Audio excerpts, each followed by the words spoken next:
하나님 말씀입니다. 구약성경 역대상 21장 말씀입니다. 구약성경 643페이지입니다. 643페이지 역대상 21장 말씀입니다. 21장 28절부터 30절까지 읽겠습니다. 28절부터 30절까지입니다. 함께 읽겠습니다. 시작. 이때 다윗이 여호와께서 여부스 사람 오르난의 타작마당에서 응답하심을 보고 거기서 제사를 드렸으니 옛적에 모세가 광야에서 지은 여호와의 성막과 번제단이 그때의 기브온 산당에 있었으나 다윗이 여호와의 천사의 칼을 두려워하여 감히 그 앞에 가서 하나님께 묻지 못하더라. 아멘. 오늘 말씀 제목은 누가 주인이냐입니다. 누가 주인이냐.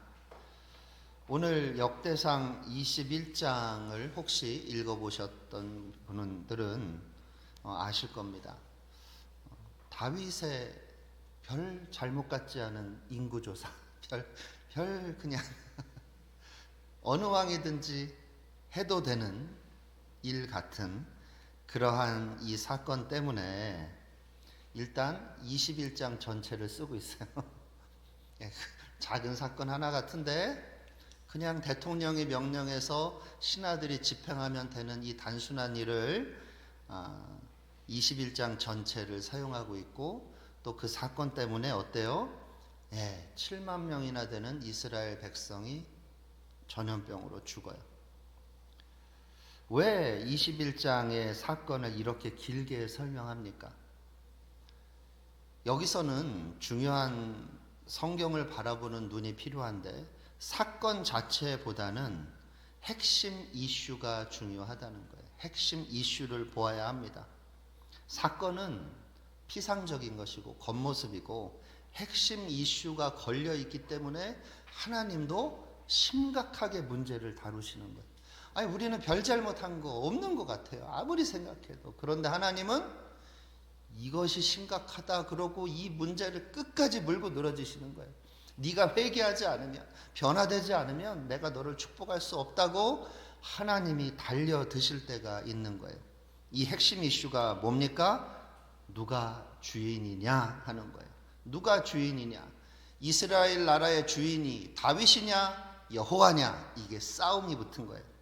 겉으로 볼 때는 강력한 치세를 떨치는 다윗이 주인인 것 같아요. 왕이니까요.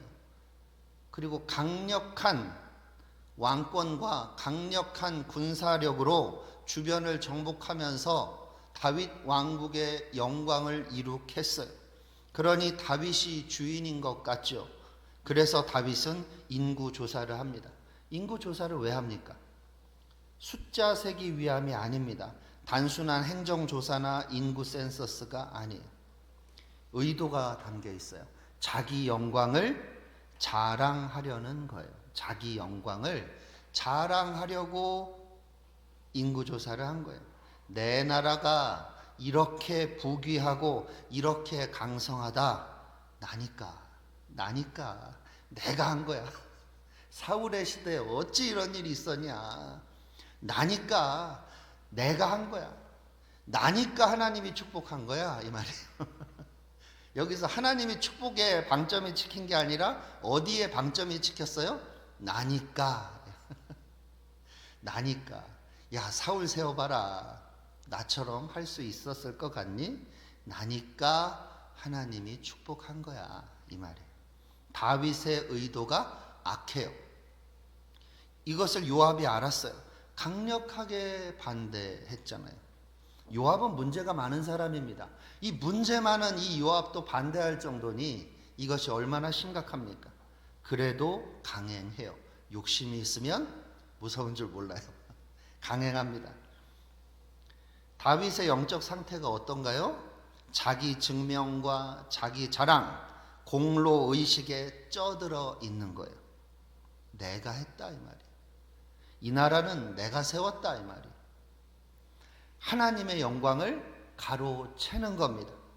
그래서 하나님의 심판의 칼이 나타나는 거예요. 다윗 당시의 세계는 그 세계는 다윗의 나라 이스라엘뿐만 아니라 온 열방들이 다 그랬어요. 다윗 당시 세계는 국가의 주인이 신들이었어요. 각 그 나라가 섬기는 신이 국가의 주인이고 인구 조사는 신이 시켜야 하는 거예요. 왕은 신의 대리인이에요. 그러니까 이스라엘 나라의 왕은 누구의 대리인이에요? 여호와 하나님의 대리인일 뿐인 거예요. 잠깐 맡긴 청지기에 불과한 거예요. 그냥 얼마간 잠깐 왕 역할을 하다가 지나가면 되는 거예요. 대리인일 뿐이죠. 그런데 다윗은 자기가 인구조사를 해요. 하나님이 시키지도 않았는데 이게 무슨 말입니까? 지가 하나님 자리를 차지한 거예요. 지가 차지한 거예요. 하나님이 시켜야만 할 수 있는 일을 자기가 명령해서 합니다. 자기가 하나님 자리를 차지한 거죠. 이게 교만의 본질 아니에요? 사단이 왜 사탄이 됐습니까? 자신이 하나님 자리를 차지하고 싶어서 아니에요? 그럼 우리는 질문해야 합니다. 다윗이 교만했던 거 압니다. 한데 이렇게까지 심판하셔야 했나요? 란 질문 해야 되지 않아요? 아니 다윗만 혼내지. 아니 지금 죽어나간 사람이 지금 몇만 명입니까? 왜 이스라엘 나라 전체가 이렇게 고통을 당합니까? 여러분 성경 전체를 통틀어 보면 하나님은 누가 주인이냐 그 싸움에서 양보하신 적이 단 한 번도 없어요. 이게 중요해요. 누가 주인이냐? 네 인생에서 주인이 누구냐? 이 교회의 주인이 누구냐? 이 나라의 주인이 누구냐? 너의 직장의 주인이 누구냐? 너의 가정의 주님이 누구냐? 주인이 누구냐? 그 싸움에서 양보하지 않아요. 제가 지금 싸움이라고 표현하죠. 예수를 믿어도 그 싸움이 벌어지는 거예요. 내면에서 성령과 내 자아가 싸워요. 누가 주인이냐? 성령은 하나님이 주인이래. 근데 나는요, 주여, 주님이 주인이죠. 그러나 내 마음대로 살게요. 자기가 주인이라는 거예요. 이걸 알아야 합니다. 성도 개인의 인생도 마찬가지입니다. 네 인생의 주인이 누구냐? 너냐 하나님이냐? 이것이 불분명하면 길이 열릴 듯 열리지 않는 거예요. 네 인생을 누가 끌어가느냐? 너냐 하나님이냐? 이것이 불분명하면 기도 응답이 더디고 간절히 기도할수록 연단이 깊어져요. 응답을 연단이 통과하지 않으면 계속 보류하시는 거예요. 왜 그렇죠? 왜 하나님이 이렇게 나오시죠? 누가 주인인지 뼛속까지 새겨야 나중에 망가지지 않아요. 응답이 주어지고 나서도. 하나님이 내 인생의 주인이시다. 하나님은 절대 양보하지 않습니다. 그래서 우리가 해야 될 일은 버티지 말고 납작 엎드려야 하는 거예요. 주님이 주인이십니다. 내가 주님 주인이시라는 거 좀 마음에 안 드는데 그래도 인정합니다. 납작 엎드려야 하는 거죠. 결론을 맺겠습니다. 하나님이 내 인생의 주인이시고 내 인생을 이끌어 가신다. 이 고백을 어떻게 하면 진짜 고백하며 사냐는 거예요. 이 말로만이 아니고 내 삶으로, 내 언행심사로, 나의 노래로 어떻게 하면 하나님이 내 인생의 주인이야, 하나님이 내 인생 이끌어 가셔 고백하며 살까요? 이게 영혼의 고백으로 올라와야 하거든요. 영혼의 고백으로 쑥 올라와야 되는데 아니에요. 영혼에서는 아유 주님 내 뜻대로 돼야 합니다. 아유 주님의 해결책은 아유 그거 아닙니다. 주님이 인생을 몰라서 그렇습니다. 이렇게 나온다고요. 여러분 성경 공부할 때 하나님은 내 인생의 주인이시다 고백하는 거 별 의미 없어요. 말로만 그러고 성경 공부할 때만 그러고 성경 공부 끝나면 자기 자랑하기 바빠요. 지가 지 인생의 주인이에요. 직분과 상관이 없고 신앙 연조와 상관이 없어요. 이게 문제예요. 신앙 연조와도 상관이 없고 직분과 상관이 없는 거예요. 그러면 어떻게 합니까? 어떻게 해야 돼요? 우리는 도대체. 찬양의 가사가 그 대답이에요. 찬양 중에 그런 게 있죠. 주님이 기억하시면 좋가리, 그렇잖아요. 그렇죠? 우리 주님이 기억하시면 좋가리. 그 고백이 나의 고백이 돼야 되는 거죠. 주님이 기억하시면 족합니다. 그것으로 됐습니다. 나의 섬김과 헌신 주님이 기억하시면 족합니다. 누가 알아주지 않아도 돼요.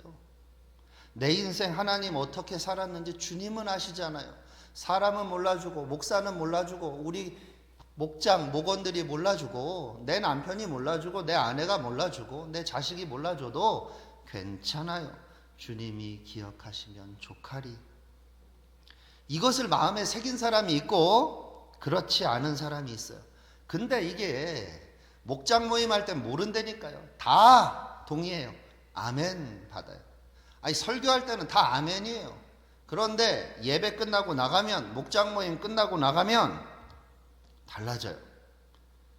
자기 자랑하기 바쁘세요? 나를 자꾸 드러내고 싶어요? 내가 얼마 헌금했다고 자꾸 말하고 싶어요? 내 헌신이 열심히 특심이라고 자꾸 알려주고 싶어요? 내가 이만큼 기도한다고 자꾸 누군가에게 이야기하고 싶어요? 내 영성이 좀 괜찮다고 누군가 알아주길 원해요? 그런 사람 공로의식에 쩌든 사람입니다. 본문의 다윗과 똑같은 사람이에요. 공로의식 버리는 사람은 주님이 기억하시면 족하리. 영혼의 고백이 있는 사람이에요. 이런 사람은 공로의식이 없어요. 섬길 수 있음을 은혜로 아는 거예요. 나 같은 자가 어찌 하나님을 다 섬기냐. 아이고 은혜로다. 가만 놔뒀으면 지옥에 떨어졌을 이 인생 주님이 섬길 수 있는 특권까지 주시는구나. 아이고 그 섬김에 상까지 주시는구나. 이런 사람은요 사람 앞에 자랑하는 것이 허무하다는 거 알아요. 공허하다는 거 안 되니까. 여러분 사람 앞에 자랑하는 것만큼 공허한 게 없어요. 아주 공허합니다. 여러분 이런 사람들이 자랑이 허무하다는 거 알아요. 주님이 기억하시면 돼요. 이걸로 만족하며 사는 거죠. 이런 사람은 주님이 만나주세요. 한 사역자 이야기로 말씀을 마치겠습니다. 이분이 몇 년간 청년 대학생 사역에 헌신했던 시기가 있었어요. 특정한 교회에서. 그 교회 청년 대학 사역에 부흥도 많았고 일꾼도 많이 세웠어요. 다 무너진 청년부 일으킨 거예요. 몇 배가 부흥이 됐어요. 그랬는데 억울하게 쫓겨난 거예요.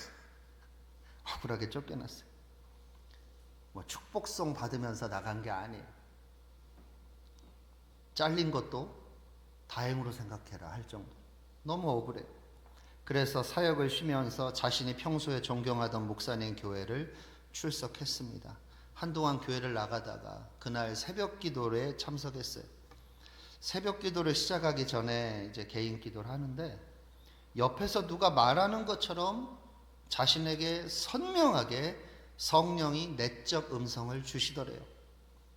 너와 같은 자가 없었다. 내 너를 마음껏 사용했었다. 그들은 너를 쫓겨냈지만 나는 내게 새 길을 연다. 그러시는 거예요. 이게 옆에서 누가 얘기하는 것처럼 마음속에 선명하게 내적 음성이 들리더래요. 어디에 은혜가 됐냐면 이 사람이 너와 같은 자가 없었다라는 그 음성에 이 삶의 짐이 녹아내려 버린 거예요. 하나님께 인정을 받은 거예요. 그래서 창피한 줄 모르고 이 남자 사역자가 여자도 아니고 그냥 오열하면서 울었대. 꺽꺽거리면서. 창피해서 혼났다 그래.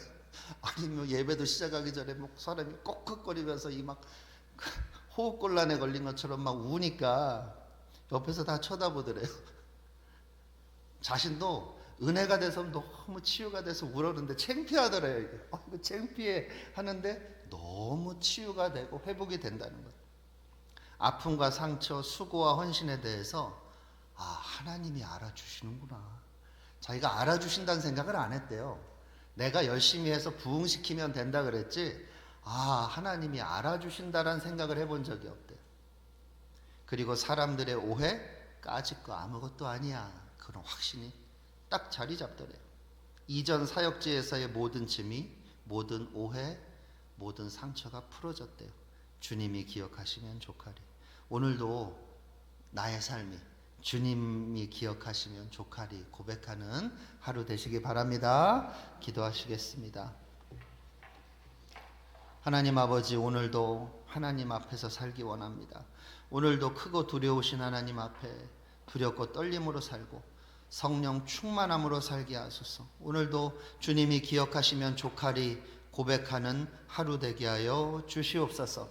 이제는 우리 주 예수 그리스도의 무한하신 은혜와 아버지 하나님의 영원하신 사랑과 성령 하나님의 역사 교통 위로하시는 은혜가 주님이 기억하시면 조카리 고백하며 오늘을 살아가기를 간절히 소원하는 모든 하나님의 백성들 위해 넘치도록 함께 있을지어다. 아멘.